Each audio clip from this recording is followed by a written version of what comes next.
एक व्हिडिओला ट्रोल करत खासदार साहेब असं म्हणत आहेत की यामध्ये भाजपचे संस्कार दिसले. नेमका काय प्रकार घडलेला आहे, तिथं काय घडलं होतं नेमकं? हे पहा, तिथं पाहणारी जनता उघड्या डोळ्यानं बघत होती आणि आमच्यापाशी पण काही व्हिडिओ क्लिप आहेत, ऑडिओ क्लिप आहेत. आम्ही त्या प्रसारित केलेल्या नाहीत का तर आमच्या समोरचे काय पातळीचे आहेत आम्हाला माहिती आहे. आम्ही लवकरात लवकर ते प्रसारित करू आणि धाराशिवची जनता, जिल्ह्याची जनता जाणते आहे ते दाखवून देईल जनता मताच्या रूपात यांना की यांचे संस्कार कुठल्या खालच्या दर्जाचे आहेत. ती आमच्यापाशी पण व्हिडिओ आहेत. आम्ही काही कारणास्तव आम्ही ते ठेवलेत. नको व्हायरल करायला, कशाला वाद वाढवायचा, कशाला या ह्याच्यामध्ये परत परत जायचं. आणि सुरुवात कोणी केली ह्याच्यात पण तुम्ही खोलवर जा. याचे मी उकल 100% लवकरात लवकर करेन.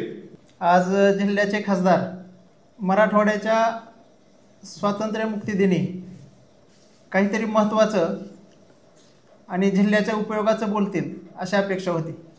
पण आजच्या अतिशय महत्त्वाच्या दिवशीसुद्धा खासदारांनी आपली जुनी स्टेप पुन्हा वाजवली आणि ती टेप वाजवत असताना त्यांनी स्वतःच्या व्हॉट्सॲप अकाउंटचा एक विषय जिल्ह्याच्या जनतेसमोर मांडला आणि त्यांच्यातून त्यांना एक परसेप्शन तयार करायचं आहे की माझ्या लोकसंपर्कावर विरोधक कुठंतरी गदा आणत आहेत किंवा माझ्या लोकसंपर्काला कुठंतरी आडकाठी आणत आहेत.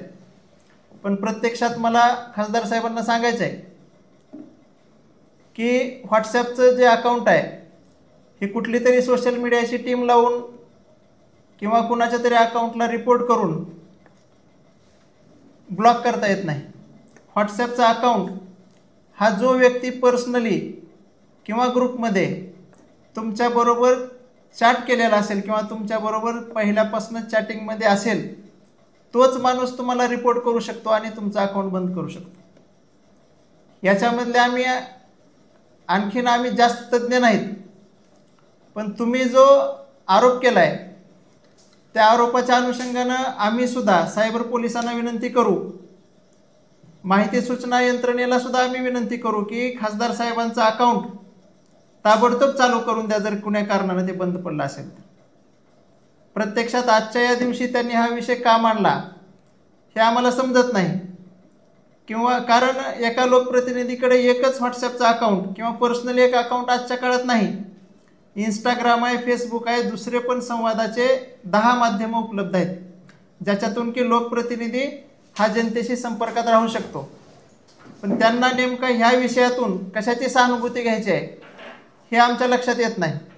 आम्हाला असं वाटतंय मागच्या 2-4 दिवसापासून त्यांच्याबद्दल जे संभ्रमाचं वातावरण जिल्ह्यामध्ये चालू आहे त्याचा कुठंतरी त्यांच्या व्हॉट्सॲपच्या त्या पर्सनल अकाउंटशी संबंध आहे की काय हा संशय आता आम्हाला वाटू लागला आहे. आणि ते त्यांचं कुठलं तरी एखादं भांडवल उघड होतं आहे का ते लपवण्यासाठी म्हणून त्यांनी स्वतःचं व्हॉट्सॲप अकाउंट बंद केलं का असा सुद्धा आमचा त्यांना प्रश्न आहे. प्रत्यक्षात सोशल मीडियावरील जे हे सगळे फोरम आहेत एखादा फोरम बंद केल्यामुळं पुन्हा लोकप्रतिनिधीचा संपर्क हा कमी होत नसतो हे त्यांच्या लक्षात यायला पाहिजे. दुसरा महत्त्वाचा विषय व्हॉट्सॲप अकाउंटबद्दल बोलत असताना त्यांनी परत जुनी टेप तेरणा ट्रस्ट, तेरणा कारखाना ह्या सगळ्या विषयावर त्यांनी परत तोंडसुख घेतलं. आणि ते घेत असताना त्यांनी सांगितलं की तेरणा ट्रस्टमध्ये कुणाचे तरी ॲडमिशन, कुणा शेतकऱ्याचे ॲडमिशन होत नाही, कुणाचे ॲडमिशन होतात, कुणाचे नाही. मला त्यांना एवढं सांगायचं आहे की त्या तेरणा ट्रस्टच्या माध्यमातून जिल्ह्यातल्या हजारो रुग्णांचे उपचार हे मोफत केले जातात आणि ह्याचा प्रत्यय ह्या जिल्ह्यातल्या अनेक लोकांना आलेला आहे. तेरणा ट्रस्ट आणि तेरणा कारखाना हे दोन्ही विषय वेगवेगळे आहेत.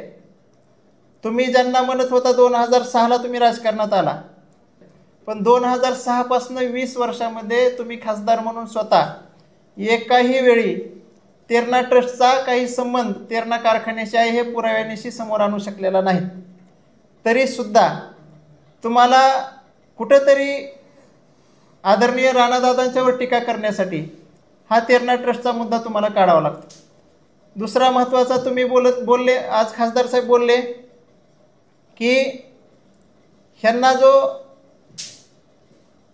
माज आलेला आहे हा पैशाचा माज आहे.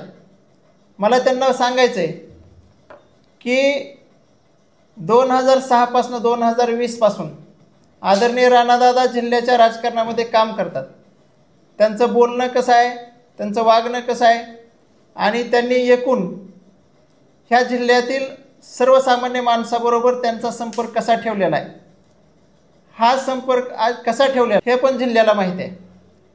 दुसरीकडं मागच्या 20 वर्षापासून जिल्ह्यामध्ये तेरणा कारखाना, जिल्हा बँक ह्याच्यामध्ये भ्रष्टाचार करून पैसे कुणी कमवले, त्या पैशाचा माज कुणाला आहे हे सुद्धा ह्या जिल्ह्याला माहिती आहे. तेरणा कारखाना, जिल्हा बँक संपल्याच्या नंतर जो विषय MSEBचा आला, MSEBमध्ये गुत्तेदारी कोण करतं आहे.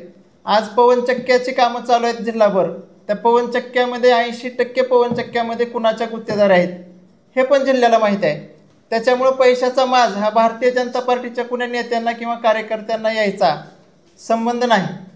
जिल्ह्यामध्ये आदरणीय राणादादांच्याकडं 40 वर्ष राजकारणात तुम्ही काय केलं म्हणून प्रश्न उपस्थित केले जातात. प्रश्न उपस्थित करणाऱ्यांना मला एवढं विचारायचं आहे की तुम्हीसुद्धा मागच्या 20 वर्षापासून या जिल्ह्यामध्ये लोकप्रतिनिधी म्हणून काम करता, अनेक वेळा तुमची सत्ता होती. ह्या 20 वर्षामध्ये तुम्ही एखादं धोरणात्मक ठोस कुठलं काम केलेलं आहे ते सुद्धा काम तुम्ही जिल्ह्यातील तरुणांना सांगितलं पाहिजे. कारण 20 वर्षापूर्वीची तुमची पार्श्वभूमी आज तुमच्या पाठीमागं सोशल मीडियावरील तुमचे फोटो रील्स बघून फिरणाऱ्या मुलांना ते माहिती नाही. त्यांना समजण्यासाठी तुम्ही जे तुमचे फॉलोअर आहेत, तुमचे कार्यकर्ते आहेत, तुमचे सहकारी आहेत, त्यांना तरी कळावं असं एखादं ठोस काम तुम्ही त्यांना सांगा की आपण 20 वर्षामध्ये हे काम केलेलं आहे. शेवटी आपल्याला एवढंच सांगेन की आजचा मराठवाडा मुक्ती दिन हा मराठवाड्याच्या अस्मितेचा दिवस आहे. आज आपण आपल्या हुतात्म्यांना आदरांजली वाहतो.